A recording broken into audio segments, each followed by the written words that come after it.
Hey, good morning everybody. Josh DiStefano here, pianist, composer, writer, teacher.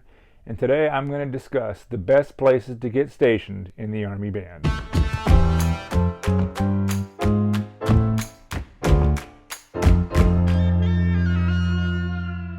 Hey, this is actually a question I get all the time. Oh, hey Josh, I just joined the Army Band and I was wondering if you could tell me what you think of this place versus this place, or I've been offered these three places, where would you like to go? And I thought I'd make a video to try and explain what's good, what's not so good, and just demystify the process a little bit. But before we do that, if you're new to the channel, please think about subscribing and ringing that bell. One of the first questions you need to ask yourself when you're trying to figure out where you want to be stationed is, what kind of experience do you want to have in the Army Band? When you think about what you're going to be, when you envision yourself in this job, what are you doing? Are you going out and you playing gigs for NASCAR, playing in fancy concert halls, playing epic beer fest? Are you going to play for the troops that are deployed, flying on helicopters? These things are very different experiences, and where you get stationed will have some bearing on which of those things you may or may not do. So these are things you need to ask yourself. What do you want? And if you have a clear picture in your head of what kind of soldier you want to be, that can help dictate where you want to be stationed.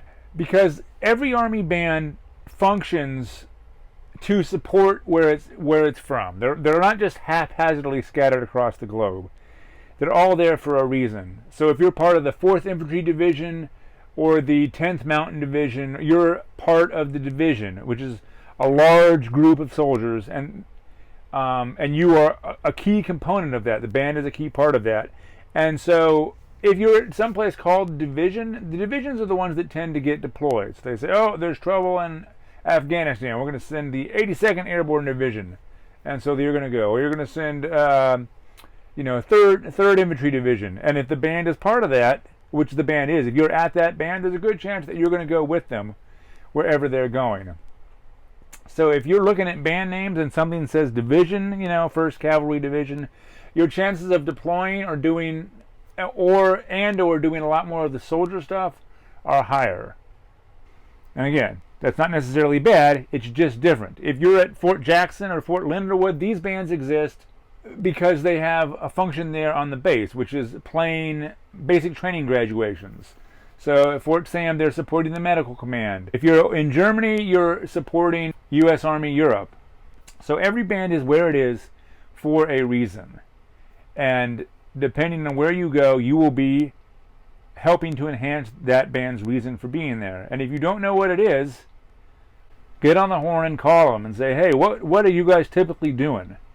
And they'll tell you, oh, we play basic training graduations, we do AIT grads, we support the Corps, so we go on all these exercises, just lots of different things. And it will vary from place to place, but the general mission of that band is not going to change that much. The first thing you need to understand when you're picking a band is that every place has the opportunity to be amazing or be terrible, and it all depends on who happens to be running the show at the time. I did a different video talking about the levels of bureaucracy, and that applies here, how many people you have over you, because you are at the bottom of the food chain, and then you have squad leader, platoon sergeant, first sergeant, commander, and then above the commander, a battalion commander, division commander, blah, blah, blah.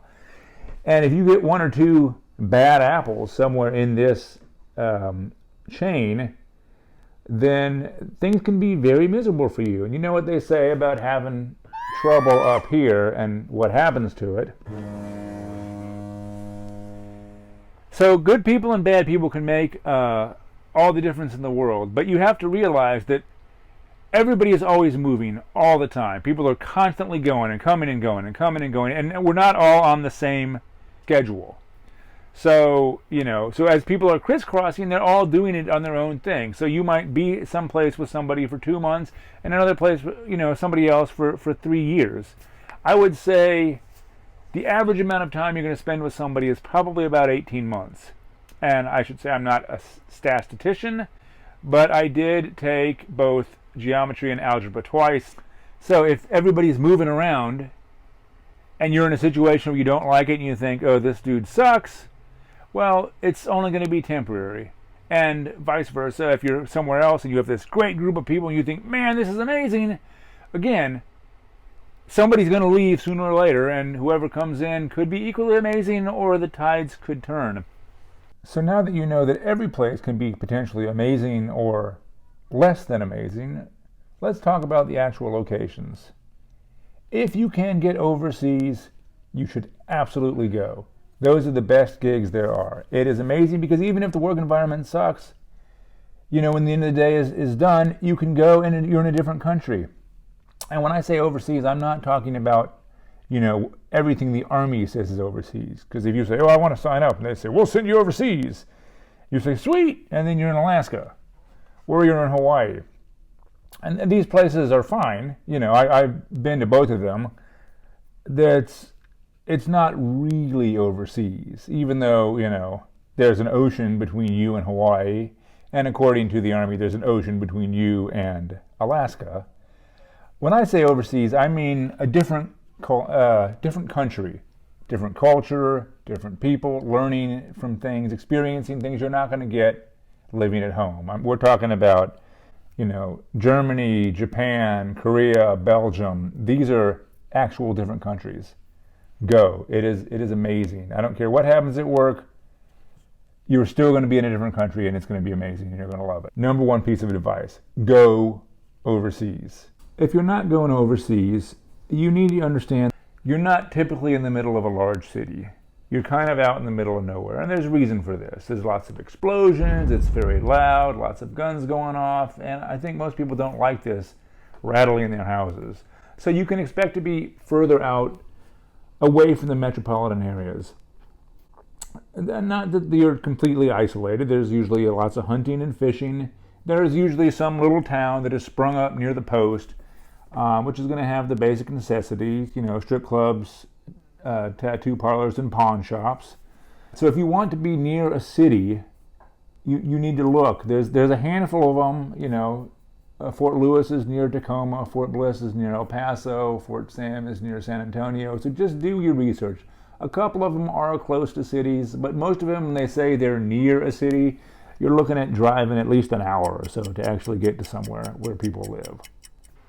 To recap, the people you're with are going to make the difference between a good place and a bad place. Go overseas. Absolutely, go overseas. Every overseas gig is cool. Know what your band does. Know what their mission is.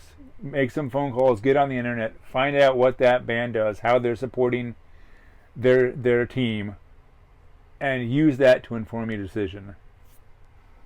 And hey, welcome to the band.